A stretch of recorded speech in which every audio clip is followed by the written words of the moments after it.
2 Samuel, starting at chapter 11, David is king and he's in his palace now. One night he decides to walk the roof of his palace. He looks down, he sees this woman bathing and she's just so beautiful to him. So he asks about her, and word comes back that her name is Bathsheba. She is the wife to a Hittite named Uriah.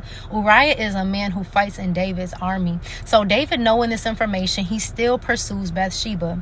He sends for her. She comes to him. They have intercourse. She ends up getting pregnant. And now David is on a mission to take out Bathsheba's husband. Uriah is a man who fights in David's army. Remember, so David does some slick stuff. He positions Uriah on the battlefield in the most dangerous spot because he knew right there that Uriah will be struck down, and he did. So now Uriah passed away, and God is just so disappointed with David. You got to think about it. This is God's anointed.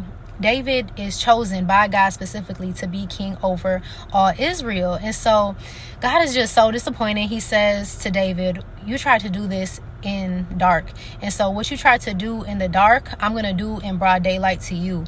One of your closest people is going to sleep with all of your women.